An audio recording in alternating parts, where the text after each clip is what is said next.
अस्सलाम वालेकुम। नेक्स्ट जो हमने लिवर का टॉपिक पढ़ना है दैट इज़ अबाउट द एसाइटीज़। ठीक है, मेनली हमें जो डिस्कस करना है that is the complications of cirrhosis. Cirrhosis क्या होती है, you know that it is the end stage liver disease, जिसमें क्या होता है कि लिवर बिल्कुल जो है वो मतलब उसके सारे फंक्शंस जो होते हैं वो लॉस होना शुरू हो जाते हैं। It is and stage. ठीक है, इसके बाद या तो बंदा मरेगा या उसके अंदर कैंसर होगा और लिवर जो है बिल्कुल फेल हो चुका है। ठीक है, so this is the cirrhosis. तो सिरहोसिस की जो कॉम्प्लिकेशंस होती हैं उसमें वी नाउ दैट उसमें क्या क्या हो सकता है। एसाइटिस हो सकती है, पोर्टल हाइपरटेंशन हो सकती है। अब पोर्टल हाइपरटेंशन जो होती है उसके आगे से अगर हम देखें तो डिफरेंट उसके जो है वो सिम्टम्स आ रहे होते हैं, जिससे हमें पता चल रहा होता है कि पेशेंट के अंदर पोर्टल हाइपरटेंशन हो गई है। लाइक उसके अंदर इसोफेजियल वेराइसिस बन जाती हैं, हिपैटोमेगैली, स्प्लीनोमेगैली हो जाती है और इसके अलावा जो है वो हेमोरॉइड्स हो जाते हैं। ठीक है, तो सिरोसिस की कॉम्प्लिकेशन में पोर्टल हाइपरटेंशन आ जाता है, एसाइटिस आ जाती हैं और इसके अलावा इसोफेजियल वेराइसिस आ जाती हैं। और इसके अलावा हमने जो डिस्कस किया था सबसे पहला वाला lecture that was hepatic encephalopathy, वो हो जाती है। इसके अलावा अगर हम बात करें स्पॉन्टेनियस बैक्टीरियल पेरिटोनाइटिस, ठीक है, ये किस तरह से डेवलप होता है वो हम देखेंगे। हिपैटोरीनल सिंड्रोम हो सकता है, मींस दैट किडनी जो होती है वो उसकी वजह से इन्वॉल्व हो जाती है, लिवर ख़राब होने की वजह से। किसी का लिवर ख़राब था उसकी वजह से किडनी भी इफेक्ट हो जाती है, वो हम डिस्कस करेंगे किस तरह से होती है। और फिर होता है हेपेटोपल्मोनरी सिंड्रोम, ठीक है, तो जिसमें लिवर ख़राब होने की वजह से लंग्स भी इन्वॉल्व हो जाते हैं। तो ये हमारी डिफरेंट जो है कॉम्प्लिकेशंस होते हैं सिरोसिस की, जिसमें सबसे मेन जो कॉम्प्लिकेशन है वो हिपैटिक एन्सेफेलोपैथी है, जो हमने ऑलरेडी डिस्कस कर लिया है। अब नेक्स्ट जो हमने बात करनी है वो एसाइटिस की करनी है। ठीक है, उसके बाद हम कुछ और कॉम्प्लिकेशंस जो हैं उनके बारे में देखेंगे। ठीक है, so as you can see in this picture कि आपको नज़र आ रहा है कि this is actually fluid in the peritoneal cavity. Peritoneal cavity जो होती है वहाँ पे फ्लूइड जमा हो गया है, जिसकी वजह से एसाइटिस हो गई है। तो हमने सबसे पहले ये देखना है कि एसाइटिस जो होती है, जो फ्लूइड इकट्ठा होता है, वो किस तरह से होता है ड्यू टू लिवर सिरोसिस। ठीक है, उसकी पैथोजेनेसिस क्या है तो वो हम समझेंगे। उसके बाद हम उसकी वही क्लिनिकल फीचर्स, ट्रीटमेंट, इन्वेस्टिगेशंस वगैरह जो है वो देखेंगे। ठीक है, सबसे पहले एसाइटिस की डेफिनेशन आ जाती है कि accumulation of access fluid in the peritoneal cavity. अब ये जो एसाइटिस होती है ये हमें वैसे तो थोड़ी सी अमाउंट में अगर फ्लूइड इकट्ठा हो ना पेरिटोनियल कैविटी में तो वो एसिम्प्टोमेटिक होता है। ठीक है, कहते हैं कि अगर 25 ml से कम हो, अगर 25 ml से कम हो, ठीक है, तो वो फ्लूइड जो होता है वो एसिम्प्टोमेटिक होता है, हमें नहीं पता होता इस पेशेंट के अंदर एसाइटिस है। लेकिन हम जो है वो अल्ट्रासाउंड पे डिटेक्ट कर सकते हैं एसाइटिस को। कब डिटेक्ट कर सकते हैं? जब वो जो है वो 100 ml से ज़्यादा हो जाए। एसिम्प्टोमेटिक होता है अगर 25 ml तक हो, ठीक है, और अगर 100 ml से ज़्यादा हो जाता है तो वो हमें अल्ट्रासाउंड पे दिखाई दे सकता है। और क्लिनिकली हम कब डिटेक्ट कर सकते हैं? वो जो भी मैंने पेट सूजा हुआ दिखाया है वो हमें कैसे डिटेक्टेबल होता है?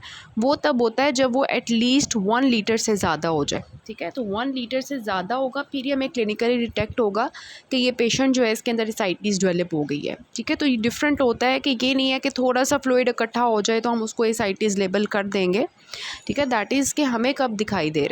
ठीक है, अल्ट्रासाउंड पे कब डिटेक्ट हो रहा है, तो that is actually the ascites. It is the accumulation of access fluid. ठीक है, access fluid in the peritoneal cavity.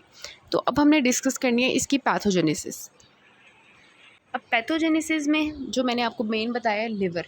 ठीक है, लिवर नॉर्मली जो होता है इसके अंदर ब्लड सप्लाई होती है, जो कि मैंने आपको इसकी एनाटमी में बताया था कि इसको जारी होती है पोर्टल वेन और हेपेटिक आर्टरी। ठीक है, तो वो जो पोर्टल वेन होती है वो किस तरह से बनती है, सबसे पहले हम उसको देखते हैं। होती क्या है, हमारे पास एओर्टा होता है, सबसे पहले हार्ट के अंदर से एओर्टा निकल रहा होता है। ठीक है, थोरेसिक जो नीचे थोरैकोअब्डोमिनल एओर्टा होता है, थोरेसिक जो ये एओर्टा होता है इसमें से 3 आर्टरीज़ निकलती हैं जो हमारी जीआईटी को सप्लाई करती हैं। उसमें कौन कौन सी आर्टरी आती है? सीलियक आर्टरी होती है, सुपीरियर मेजेंटेरिक आर्टरी होती है और इन्फीरियर मेजेंटेरिक आर्टरी होती है। ठीक है, ये हमारे डिफरेंट जीआईटी के ऑर्गन्स को सप्लाई कर रही होती है। सीलियक आर्टरी हमारे स्टमक को, स्प्लीन को, पैंक्रियास को सप्लाई कर रही होती है।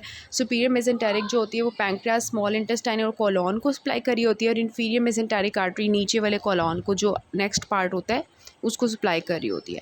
तो ये तीनों मिल के आर्टरीज जो होती हैं हमारे GIT के ऑर्गन्स को सप्लाई कर रही होती हैं, ठीक है। उसके बाद जब वो सप्लाई कर लेती हैं, उनको ऑक्सीजन दे देती हैं, उनको जो है वो ऑक्सीजन दे देती हैं, तो उसके बाद उनमें से जो वेन्स निकलती हैं वो मिल के बनाती हैं पोर्टल वेन, ठीक है। क्या बना देती हैं? Portal vein. अब पोर्टल वेन जो होता है मैंने आपको बताया उसके अंदर क्या होता है, it is rich in nutrients, ठीक है। और इसने जाना होता है लिवर के अंदर, लिवर के अंदर जाएगी पोर्टल वेन और लिवर में से क्या निकल जाएगी? हेपेटिक वेन्स निकल जाएंगी। वो जो सेंट्रल वेन थी ना जो हमने देखी थी, वो सारी मिलके क्या बनाती हैं? हेपेटिक वेन बनाती हैं। और हेपेटिक वेन किस में चली जाती है? इन्फीरियर वेना कैवा में चली जाती है। और इन्फीरियर वेना कैवा कहाँ चला जाता है? Right side of the heart में, ठीक है, जो कि हमारे पास जो है जिसमें ऑक्सीजन नहीं होती, और फिर वो ऑक्सीजनेटेड ब्लड बन के फिर से आ जाता है एओर्टा के थ्रू, और ये साइकिल चलती रहती है। तो बात यहाँ पे करने वाली ये है कि एसाइटिस डेवलप होनी है अब, ठीक है, पोर्टल हाइपरटेंशन डेवलप होनी है अब। वो पैथोजेनेसिस क्या है? मेन हमारे पास लिवर की है, लिवर की पैथोजेनेसिस। लिवर ख़राब हो जाए, किस तरह से लिवर ख़राब होगा? फॉर एग्जांपल लिवर के अंदर सिरहोसिस किस तरह से हो सकती है?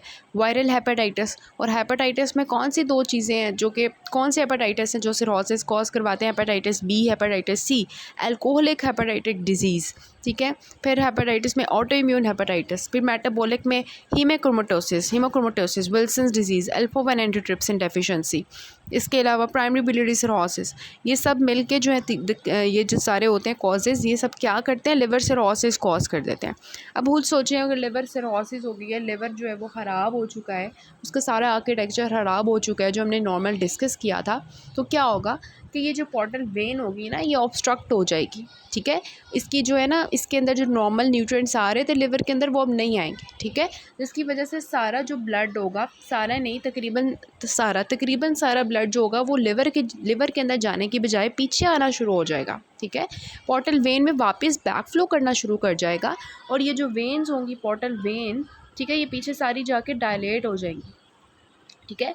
वेन्स डायलेट होना शुरू हो जाएंगी क्योंकि ब्लड बैक फ्लो कर रहा है, वेन्स डायलेट होना शुरू हो जाएंगी, ठीक है। और उसकी वजह से फ्लूइड जो है वो लीक होना शुरू हो जाएगा। अल्ब्यूमिन, क्योंकि लिवर खराब है, अल्ब्यूमिन लॉस होना शुरू हो जाएगा, ठीक है। फ्लूइड लॉस होना शुरू हो जाएगा, फ्लूइड लॉस होगा बॉडी में से, ठीक है, अल्ब्यूमिन लॉस हो जाएगा बॉडी में से, तो वो जो फ्लूइड है वो सारा हमारा किस में आना शुरू हो जाएगा? पोर्टल हाइपरटेंशन की डेवलपमेंट की वजह से एसाइटिस डेवलप होना शुरू हो जाएगी, और पेरिटोनल कैविटी के अंदर फ्लूइड इकट्ठा होना शुरू हो जाएगा, क्योंकि वो जो normal albumin oncotic pressure maintain रखना था, हमारे जो एल्ब्यूमिन था उसने हमारी जो वेजल्स हैं उसके अंदर रखना था फ्लूइड को, लेकिन अब वो नहीं रख पाएगा। हाइड्रोस्टेटिक प्रेशर ज़्यादा हो चुका है, ऑनकोटिक प्रेशर ड्रॉप कर चुका है, जिसकी वजह से फ्लूइड इकट्ठा होना शुरू हो जाएगा पेरिटोनियल कैविटी में। तो सिंपली हमारा यही है कि लिवर खराब होगा, पोर्टल हाइपरटेंशन होगी, उससे एसाइटिस होगी, एल्ब्यूमिन लॉस की वजह से एसाइटिस होगी, ठीक है। और अल्टीमेटली जो है वो पेट बंदे का स्वेल होना शुरू हो जाएगा, डिपेंडिंग अपॉन के कितना फ्लूइड जो है वो इकट्ठा हुआ है, उतना वो क्लिनिकली डिटेक्टेबल होगा या अल्ट्रासाउंड में हमें नज़र आएगा। तो सिंपली ये हमारी पैथोजेनेसिस होती है किसकी? ये जो हमारी एसाइटिस है, ठीक है। अब खुद सोचें जब फ्लूइड लॉस होगा, ठीक है, फ्लूइड लॉस होगा तो वहाँ पे एल्ब्यूमिन लॉस हो गया। अब जो किडनी होगी उसको भी ब्लड सप्लाई प्रॉपर नहीं जाएगी ना, क्योंकि यहाँ पे फ्लूइड ड्रॉप हो रहा है, हमारी बॉडी का फ्लूइड जो है वो वेजल में रहने की बजाय इन जो इंटरस्टिशियल टिश्यूज़ हैं वहाँ पे जाता जा रहा है। ब्लड सप्लाई जो हमारे हार्ट को रिटर्न होना था वो भी नहीं हो पाएगा, ठीक है। हार्ट को जो रिटर्न होना था इन्फीरियर वेना कैवा से या इस तरह से, वो फ्लूइड ब्लड हार्ट को नहीं जाएगा, तो हार्ट का जो कार्डिक आउटपुट होगा वो भी ड्रॉप कर जाएगा, जिसकी वजह से किडनी को ब्लड सप्लाई नहीं जाएगा। किडनी को ब्लड सप्लाई नहीं जाएगा तो वो क्या करता है? जब उसको ब्लड सप्लाई नहीं जाती किडनी को, वो रेनिन एंजियोटेंसिन सिस्टम ज़्यादा कर देगी। Renin angiotensin system further aldosterone release करेगी, उससे सोडियम वाटर रिटेंशन होगी, मज़ीद फ्लूइड इकट्ठा होना शुरू हो जाएगा।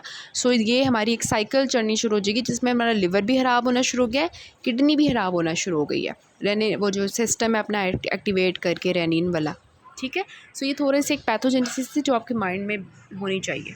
तो देखिए पोर्टल हाइपरटेंशन हुई है, उसकी वजह से स्प्लैंक्निक जो वेजल्स हैं वो वेजो डायलेट कर चुकी हैं, उसमें से सारा वॉल्यूम जो है ब्लड का वो लॉस होना शुरू हो गया है। रेनिन एंजियोटेंसिन सिस्टम एक्टिवेट हो गया, उसका मैंने आपको बताया किस तरह से होता है। उसकी वजह से जो है वो क्या हो गया, एक तरफ से एसाइटिस हो रही है, फर्दर होती जा रही है सोडियम वाटर रिटेंशन की वजह से, और दूसरा वेजो कंस्ट्रक्शन की वजह से हेपेटोरीनल सिंड्रोम हो गया, ठीक है। एंजियोटेंसिन सिस्टम है ना, तो एंजियोटेंसिन कंस्ट्रक्शन करवाता है, तो इस तरह से अल्टीमेटली उसकी वजह से क्या होगा? Fluid in the peritoneal cavity and ascites, ठीक हो गया। तो यहाँ पे इन्होंने दिखाया भी हुआ है कि यहाँ पे ऑब्स्ट्रक्शन हो रही है, ठीक है, जिसकी वजह से बैक फ्लो कर रहा है और बैक फ्लो करने की वजह से स्प्लीनोमेगैली हो रही है। ठीक है, और इसके अलावा इसोफेजियल वेन्स भी डायलेट करेंगे, जिसकी वजह से एसोफेजियल वेराइसिस हो जाएगी, यहाँ से जो है हेमोरॉइड्स होना शुरू हो जाएंगे। तो ये पोर्टल हाइपरटेंशन के साइंस है। तो यहाँ पे भी इन्होंने बताया हुआ है, ये भी आपकी डेविडसन की पिक्चर है। पोर्टल हाइपरटेंशन हुई, एल्ब्यूमिन लॉस हो रहा है, ऑनकोटिक प्रेशर ड्रॉप कर चुका है, फ्लूइड बाहर आना शुरू हो गया, एसाइटिस हो रही है। दूसरी तरफ से एल्डोस्टेरोन जो होता है उसकी मेटाबॉलिज्म ख़राब हो गई है। ठीक है, और रेनिन एंजियोटेंसिन सिस्टम एक्टिवेट हो गया, जिसकी वजह से रीनल ब्लड फ्लो कम हो गया, सॉल्ट वाटर रिटेंशन हो रही है और जो है हमारी एसाइटिस हो रही है। ठीक है, तो ये हमारा जो है वो एसाइटिस की पैथोजेनेसिस, यहाँ पे भी उन्होंने सेम बताया हुआ है, इसको आप रीड कर लें। ओके, अब हमने देखना है कि what are the science of ascites. तो सबसे पहला साइन तो यही है कि आपको एब्डोमिनल डिस्टेंशन मिलेगी। ठीक है, जो इम्ब्लाइकस होगा वो आपको इवर्टेड मिलेगा, बाहर की तरफ निकला होगा। दूसरी साइन हो गया। तीसरा ये कि जो है हम चेक करेंगे फ्लूइड थ्रिल। ठीक है, फ्लूइड थ्रिल आपने जो है जीपीई में लिवर एग्जामिनेशन में, एब्डोमिनल एग्जामिनेशन में किया होगा कि हाँ। ठीक है, तो इसमें हम क्या करते हैं वो हम देख लेते हैं कि हाउ वी परफॉर्म इट। तो इस तरह से जो एब्डोमेन होता है वो डिस्टेंडेड होता है। हमने दूसरी साइड पे अपना हाथ रखना होता है, राइट साइड से हमने जो है एक साइड से जो है ना इस तरह से इसको करना होता है। लेकिन इसका जो बेस्ट मेथड होता है वो ये होता है कि दरमियान में कोई बंदा जो है हाथ रख ले इस तरह से। ठीक है, तो ये दूसरे बंदे से जो आपका कोई और बंदा होगा उसको आप कहेंगे कि दरमियान में ऐसे हाथ रखें ताकि हम दूसरी साइड से उसको पिक कर सकें, और फिर आप एक साइड से उस तरह से करेंगे और फिर आपको दूसरी साइड से जो है ना फ्लूइड थ्रिल फील होगा। तो ये एक मेथड होता है कि इसको चेक करने। ओके, अब नेक्स्ट जो हमने करनी है दैट इज़ शिफ्टिंग डलनेस। ये हम करते हैं एसाइटिस के लिए, परकशन अवे फ्रॉम यू। ठीक है, इस तरह से परकशन करेंगे और इन केस ऑफ एसाइटिस क्या होगी, ये जो परकशन होगी ये आपको रेजोनेंट फील होगी। क्यों? क्योंकि नीचे फ्लूइड है। अगर तो एसाइटिस होगी तो नीचे आपको फ्लूइड की वजह से क्या होगा, रेजोनेंट फील होगी। ठीक है, तो फिर आप यहाँ पे अवे फ्रॉम करोगे, जब आपको अवे जाके क्या होगा, यहाँ पे जाके एंड पे जाके डल फील होगा, तो फिर पेशेंट को आपने क्या करना है, अपनी तरफ कर लेना है। ठीक है, रोल टूवर्ड्स यू। अब जब इसको आप अपनी तरफ रोल करोगे तो आपने थोड़ी देर वेट करना है, 10 सेकेंड्स तक वेट करना है।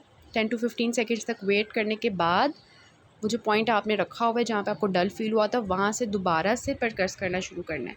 ठीक है, क्योंकि अब जब अब ये आपकी तरफ रोटेट होगा ना, रोल होगा, तो उसकी वजह से क्या होगा, जो फ्लूइड होगा अगर तो एसाइटिस होगी तो वो नीचे की तरफ चला जाएगा, तो वो जो रेजोनेंट होगा अब वो डल हो जाएगा अगर एसाइटिस थी। ठीक है, सो ये शिफ्टिंग डलनेस होती है। और फिर आप उसके अपने वे जाके जो है उसको परकस करोगे। ठीक है, और देखोगे कहाँ पे जाके डल हो रहा है। ठीक है, तो इस तरह से आप शिफ्टिंग डलनेस जो है वो नोट करते हो। तो ये इन्होंने पैथोजेनेसिस लिखी हुई है जो हमने डिस्कस कर लिया है। उसके बाद साइंस में आपने नोट कर लेना है एब्डोमिनल डिस्टेंशन। ठीक है, इसके अलावा मैंने आपको बताया कि everted umbilicus, fluid thrill and shifting dullness. ठीक है, तो इस तरह से जो है ये आप करते हो। फ्लूइड थ्रिल जो होती है वो तब आती है जब पेशेंट के अंदर जो एसाइटिस है वो 2 से 3 लीटर फ्लूइड है। ठीक है, और जो शिफ्टिंग डलनेस होती है वो 1.5 लीटर तक भी आ जाती है। तो ये आपने जो है वो एग्जामिनेशन में करना होता है। इसके अलावा फुलनेस इन फ्लैंक्स जो होती है वो भी होती है, और इस तरह से। अब हम करते हैं एसाइटिस की जो इन्वेस्टिगेशंस हमने करनी है वो। ठीक है, तो सबसे पहले जो होती है, जो अर्ली हम चेक करने के लिए करते हैं एसाइटिस की डायग्नोसिस, जो हमें नज़र आ सकता है, जो हमने कहा था कि 100 ml पे नज़र आ सकता है अल्ट्रासाउंड पे, वो हम करेंगे। सो अल्ट्रासाउंड हम सबसे पहले करेंगे to detect the ascites. So investigations में सबसे पहले क्या आ जाता है, ultrasound to check the amount of fluid, and it is the best initial test. ठीक है, बेस्ट इनिशियल टेस्ट कौन सा है, अल्ट्रासाउंड है। उसके बाद हम क्या करते हैं, एसाइटिक टैप करते हैं, जिसको हम पैरासेंटेसिस कहते हैं। सो ये क्या होता है कि जो फ्लूइड है उसको आप निकालोगे। ठीक है, किसी भी सिरिंज के साथ इस तरह से आपको नज़र आता है एसाइटिस हुई हुई है। हमने क्या किया कि उसको ड्रेन लगा दिया, उसमें से वो सारा फ्लूइड जो वो बाहर निकलना शुरू हो जाता है, और ये जो फ्लूइड होता है फिर हम इसको इसके अंदर इन्वेस्टिगेशंस करते हैं। अब ये जो प्रोसीजर होता है ना पैरासेंटेसिस, इसके 2 काम होते हैं। एक ये डायग्नोस्टिक भी होता है, दूसरा ये थेराप्यूटिक होता है। डायग्नोस्टिक कैसे, कि ये हमें बताता है कि इसके अंदर जो एसाइटिस हुई है ये किस वजह से हुई है। ठीक है, और दूसरा ये कि जो थेराप्यूटिक है वो ये हमें बताता है, वो ये करता है कि जो फ्लूइड है वो सारा हम बाहर निकाल लेते हैं, तो पेशेंट के वो जो सिम्टम्स हो रहे होते हैं वो रिलीव हो जाते हैं। तो ये थेराप्यूटिक भी है। ठीक है, हम जो फ्लूइड बाहर निकाल रहे हैं इसकी वजह से, और दूसरा ये कि डायग्नोस्टिक भी है कि हमें पता चल जाता है कि कॉज ऑफ एसाइटिस क्या है। ठीक है, सो अब जब आपने फ्लूइड निकाला तो वो आपको इस कलर का भी नज़र आ सकता है, this is a straw coloured, ठीक है। दूसरा ये कि वो आपको ब्लड भी निकल सकता है, ये जो आपने फ्लूइड निकाला है वो ब्लड भी हो सकता है, ठीक है। और तीसरा ये कि वो आपको इस तरह से मिल्की सा नज़र आएगा। तो डिफरेंट उसके कलर्स होते हैं, कलर से आप पता लगा सकते हो कि ये साइटिस किस वजह से है। तो कलर्स की जो है ना वो हम देखते हैं। तो अगर तो आपको क्लियर नज़र आता है, स्ट्रॉ कलर नज़र आता है या लाइट ग्रीन कलर का नज़र आता है, तो इट मीन्स कि वो जो साइटिस हुई हुई है वो किस वजह से हुई है, सिरोसिस की वजह से हुई है। अगर वो आपको ब्लड नज़र आता है, ब्लड जैसे कि मैंने आपको दिखाया ब्लड निकल रहा था, तो डेट वॉज के कोई मेलिग्नेंसी थी जिसकी वजह से जो है ना ये फ्लूइड इकट्ठा हो गया। और इसके अलावा अगर वो क्लाउडी सा है, जो पसी सा है, ठीक है, तो वो इन्फेक्शन कॉज होगा, ठीक है। अगर वो आपको जो है वो बहुत ज़्यादा मिल्की वाइट नज़र आता है जो हमने देखा था अभी, ठीक है, तो वो इसका मतलब लिम्फेटिक ऑब्स्ट्रक्शन की वजह से वो असाइटिस हुई है, ठीक है। और अगर वो आपको बाइल स्टेनिंग बहुत ज़्यादा हो रही है, इट मीन्स के कोई बिलियरी प्रॉब्लम थी, ठीक है। तो इस तरह से जो है वो आप पता लगा सकते हो by the appearance of the fluid. आपने जो फ्लूइड निकाला उसको देखते ही आप पता लगा सकते हो, बता सकते हो कि इसकी कॉज क्या थी, ठीक हो गया। फिर आपने क्या करना होता है कि उसमें जो फ्लूइड निकला है उसका एल्ब्यूमिन लेवल चेक करना होता है, ठीक है। एल्ब्यूमिन लेवल अगर उसका ज़्यादा होगा, इट मीन्स कि जो हमारी वेजल्स थी उसमें से जो प्रोटीन्स हैं वो बाहर आ रही हैं, इट मीन्स कि कोई इन्फ्लामेशन हुई भी है, ठीक है। और इन्फ्लामेशन में जो होगा एल्ब्यूमिन ज़्यादा होगी, इट मीन्स दैट वो एक्सुडेटिव है, ठीक है। तो एक्सुडेटिव अगर होगा, ई फॉर एक्सुडेटिव, तो 11 से ज़्यादा होगा। और अगर ट्रांसुडेटिव होगा, इट मीन्स कि वो एल्ब्यूमिन उसके अंदर कम होगा, तो उसका मतलब 11 से अगर कम होगा, इट मीन्स कि वो ट्रांसुडेटिव कॉज है। ये भी हम कॉजेज़ इसकी डिस्कस करते हैं। टोटल एल्ब्यूमिन लेवल हम चेक करेंगे, सीरम एल्ब्यूमिन लेवल चेक करेंगे। तो एसाइटिस के अंदर कितना एल्ब्यूमिन है, सीरम के अंदर कितना एल्ब्यूमिन है, और टोटल एल्ब्यूमिन बॉडी में कितना है, ठीक है, ये हमने चेक करना है। उसके बाद हमने साग चेक करना है, ये बहुत इंपॉर्टेंट है साग, ठीक है। साग क्या होता है कि इसमें हम जो है वो माइनस करते हैं किसको, सीरम एल्ब्यूमिन, ठीक है, सीरम एल्ब्यूमिन, ठीक है, माइनस जो एसाइटिस का एल्ब्यूमिन है, ठीक है। एसाइटिक जो फ्लूइड है उसके अंदर कितना एल्ब्यूमिन है, ठीक हो गया। तो अगर तो सीरम एल्ब्यूमिन ज़्यादा है और एसाइटिक एल्ब्यूमिन कम है, ठीक है, इट मीन्स के जो एसाइटिस है उसके अंदर तो एल्ब्यूमिन नहीं है, मीन्स उसके अंदर कोई इन्फेक्शन, कोई इन्फ्लामेशन नहीं थी, ठीक है। तो ये क्या होगा, ट्रांसड्यूडेटिव होगा। और इसमें जो हमारा आंसर आएगा वो क्या आएगा, 1.1 से क्या होगा, कम होगा, ठीक है। 1.1 से थोड़ी ज़्यादा होगा मीन्स के ज़्यादा है, मतलब माइनस करेंगे तो अगर ज़्यादा वैल्यू आएगी ना, इट मीन्स के हमारी जो है ना ट्रांसड्यूडेटिव कॉज है, ठीक है, ट्रांसड्यूडेटिव कॉज है, हाई साग है, ठीक है।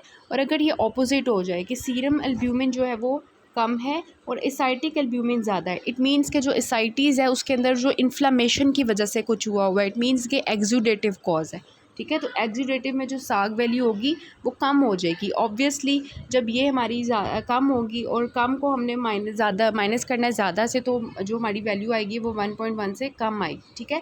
तो लो साग मीन्स के 1.1 से कम वैल्यू है और हाई साग मीन्स के 1.1 से ज़्यादा है। लो साग मीन्स कि जो हमारी कम आई है, इट मीन्स के जो एसाइटिक एल्ब्यूमिन है उसमें एल्ब्यूमिन ज़्यादा है और एक्सुडेटिव है, ठीक है। एसाइटीज़ के अंदर एल्ब्यूमिन ज़्यादा है। और हाई साग मीन्स कि जो हमारा सीरम एल्ब्यूमिन है ना वो ज़्यादा है, मीन्स के नॉर्मल है, ठीक है, ट्रांसड्यूडेटिव कॉज है। तो ऑब्वियसली जब एसाइटिक एल्ब्यूमिन ज़्यादा होगा मीन्स कोई इन्फ्लेमेटरी कॉज है, तो लो साग में जो एक्सुडेटिव होगा वो हमेशा कुछ ऐसी चीज़ होगी जिसमें हमारी कोई इन्फ्लेमेशन हो रही होगी या कोई मेलिग्नेंसी होगी, ठीक है। उसी वजह से हमारी जो है ना एल्ब्यूमिन आ रही है एसाइटीज़ में, ठीक है। तो वो मेलिग्नेंट डिजीज़ हो सकती है, कोई एक्यूट पैंक्रेटाइटिस, लिम्फेटिक ऑब्स्ट्रक्शन, कोई इन्फेक्शन लाइक टीबी की वजह से, नेफ्रोटिक सिंड्रोम की वजह से, ठीक है, या हाइपोथायराइडिज्म।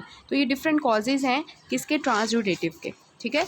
तो जो है इसमें हमारी जो मेन आती हैं वो हैं हमारी पेरिटोनाइटिस, ठीक है, और ये पैंक्रेटाइटिस वगैरह, मतलब इन्फ्लेमेशन या मेलिग्नेंसी। और जो ट्रांसड्यूडेटिव होगा उसमें हमारी दूसरी चीज़ें आ जाएंगी, बाकी सारी हिपैटिक सिरहोसिस, ठीक है, जो हम मेन डिस्कस करें लिवर में, तो लिवर पर जो प्रॉब्लम होगी उसमें हाई साग आएगा, ट्रांसड्यूडेटिव कॉज होगी और हमें 1.1 से ज़्यादा मिलेगा, ठीक है। इट मीन्स कि जो एसाइटिक एल्ब्यूमिन होगा वो हमें मतलब एसाइटिक एल्ब्यूमिन होगा वो कम होगा, ठीक है।